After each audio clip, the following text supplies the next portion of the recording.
You do not need a tutor to help you improve your ACT score for you. It's absolutely possible to improve 5 points, 10 points, even 15 points like I did on some sections or all sections if you just put in a little bit of work, follow some calculated steps, and stay consistent for at least a few weeks. In this video, I'm going to be giving you 10 things that you can do, 10 things that I personally did to improve my ACT score from a 21 to a 34 super score within a matter of months. And these are things that any student can do. It's free, it's not requiring any tutoring or any courses, and you can access all this information and all these resources that I'm going to talk about on our website for free or just on the internet. Before we get to the 10 tips, let me first define what exactly tutoring is, why it might or might not be a good idea for you, and what the whole point of it is. So basically what tutors do is just take all the information that you have on the internet, they usually pack it into a course, and then they refine it and give you a packaged up, spoon-fed version of that so that you'd have to do a little bit less research and background work to figure out what's the best action plan for you, okay? That's what I do as a tutor for a lot of students.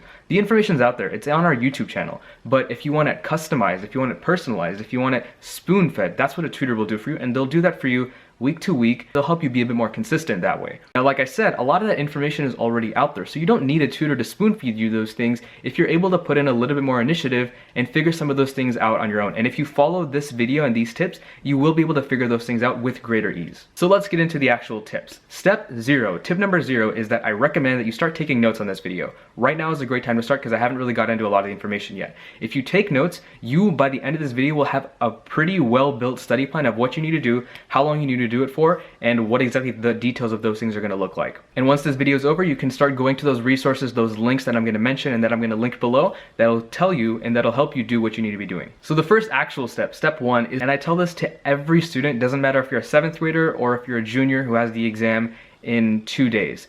Get started and get working as soon as possible. Even if you haven't done any work, if you feel like you have too much time or not enough time or whatever, no one has a perfect situation. What you need to do in order to start improving is just start practicing. So if you haven't taken a practice exam yet, check out the 6 free practice exams that we have linked below. They're free official PDFs, and take your first practice test. Or maybe just take a section from there. Do it with timing. If you've already done a practice exam, then go ahead and score it and actually review your mistakes for the first time. If you've already gotten started with those things, then get started with some of the other things that I'm going to mention in these next few steps. Step number 2, be consistent. A lot of prep has to do with being able to improve not just today and tomorrow, but a week from now, 2 weeks from now, 3 weeks from now. The more you're able to be consistent, the more this exam gets in your head, and the more you'll remember the question types, the information, the strategies, and the mistakes that you're making and how not to make them again and again and again. In terms of what consistency looks like, usually it means taking practice exams at least once a week. I think 1 practice exam per week is a good number. I'm going to talk more about this in a little bit. One more point about consistency. The main job of a tutor isn't to teach you information or to help you practice better or faster. Sure, they help you do that, but the main thing is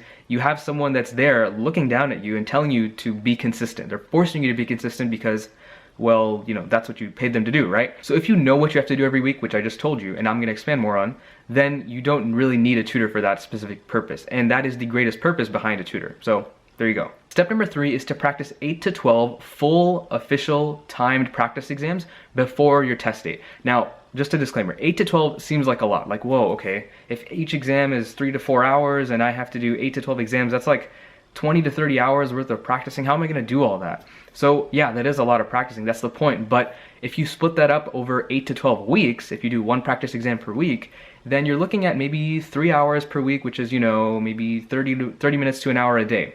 On average, right? If we're just doing averages, that's not too bad. You can manage that, especially with a really busy schedule. A practice section per day, like an English section Monday, a Tuesday, then you do a math section, then Wednesday you do a reading section. You can make that work, or you can do all your practice on a Saturday. So in terms of study plan, you can make this work out. And if you do this for 2 to 3 months, you're right where you need to be. Now, in terms of why exactly you do this, A, you need to get used to the exam's timing. B, you need to get used to the repetitive question types because they do repeat. I've made videos that talk about this extensively.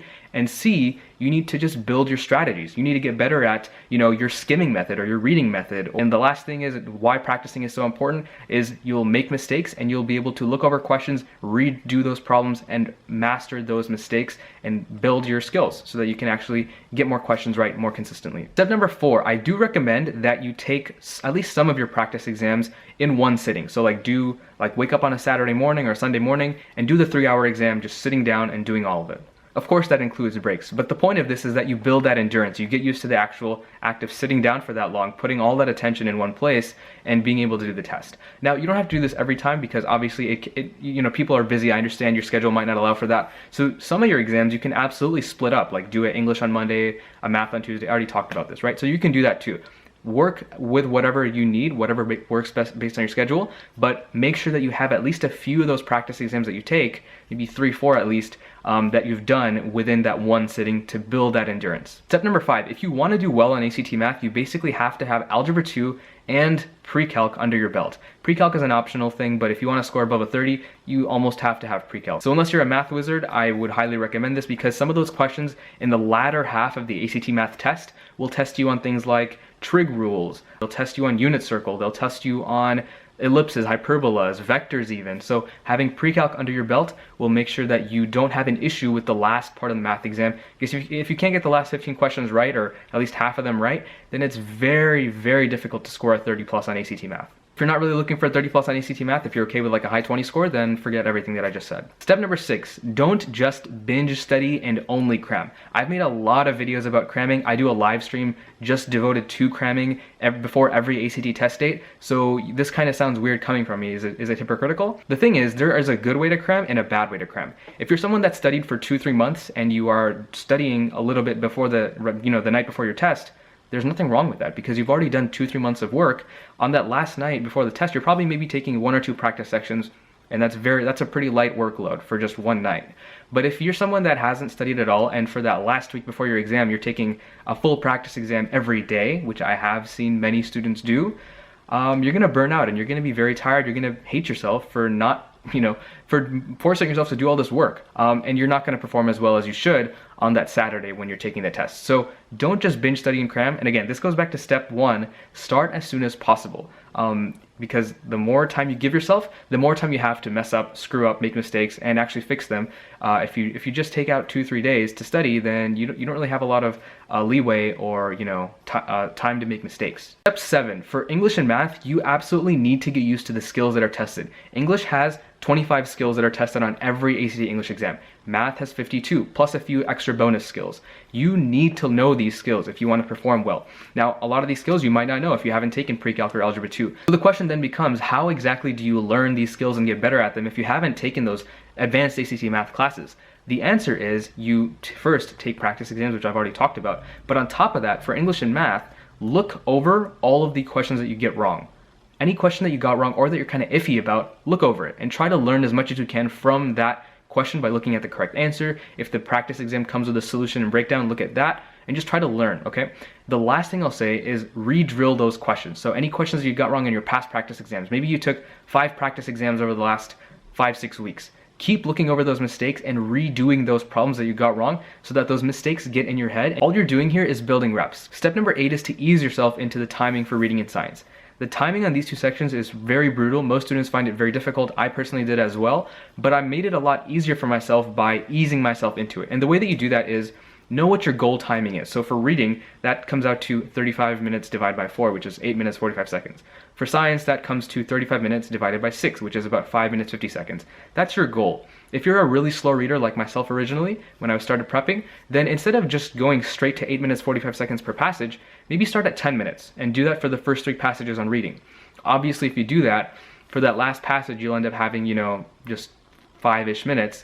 So you're gonna have to basically skim through that and take an L on it. But the point is that you're easing yourself into the timing as opposed to jumping straight in. It's really like a warm-up. It's like, when you're exercising, you choose to warm up before you do, very difficult exercises because you don't want to injure yourself. Same thing here. If you jump right into the 8 minutes 45 seconds per passage on reading, then there's a good chance that you're gonna find it extremely difficult and you're gonna be so discouraged about how it went that you're just not gonna practice it anymore and you're gonna just give up. You don't want to do that. Ease yourself into it and take off maybe 10 seconds on a per passage every time you take a practice exam. So gradually just get closer and closer to your goal timing strategy as you take more practice exams. Step 9 is to print out your reading and science exams. Now, I know printing is very expensive, but the benefit here is that the ACT exam itself is going to be taken on paper for you. And when it comes to like annotating stuff on reading and science and writing on passages, it actually helps a lot of students if you're taking it on paper as opposed to if you're looking at a screen and your eyes are hurting from looking at the screen and staring at it for so long. So I recommend at the very least for reading and science, just print out the passages. There's a way to print things out so that you only print out certain pages. So if you're looking at an ACT practice exam PDF, just print out the specific pages that have the passages on them, not the questions, but just the passages. That comes out to, for each practice exam, like 4, maybe 3 pages front and back. So it ends up being pretty worth it because it'll actually help your score increase. And I've seen students that have switched from doing practice exams on their computer to doing it on printed out passages, and their score goes up 6 points just immediately because it's a lot easier. They can focus more, they can underline and circle things that are important, annotate, and it helps a lot. Last step is step 10, and this is where I'm just going to plug some of my videos where I expand more on these strategies that I talked about. I know I didn't give specifics, but in terms of what it means to annotate, what it means to skim on ACT reading and science, how to actually time on ACT math, what are the different ways you can do it, the different ways of, timing on English and the different rules and stuff. I didn't get into all that here, so I'm going to link some videos that go over our core strategies for each section, and that'll help you kind of get used to the actual content of the exam and the strategies that you need to be using to improve, and that I improved without, again, the help of a tutor. So I hope all this was helpful. If you need any more resources, if you're actually looking for tutoring because you feel like what I talked about is just not doable for you or your situation, or you just need a little bit more help, or if you feel stuck with anything, then yeah, we do have tutoring resources that can help you. It feels really weird plugging that right now because there's a video about not tutoring, but again, some students are going to watch this and they're still going to end up buying it. So I'm just letting you know, if you need it, it's there. We also have free practice exams, and we have a free tutoring resource on our website as well that you can apply for, and we would love to help you out with that as well. So best of luck. That's it for me, and I'll see you guys in the next video. Bye.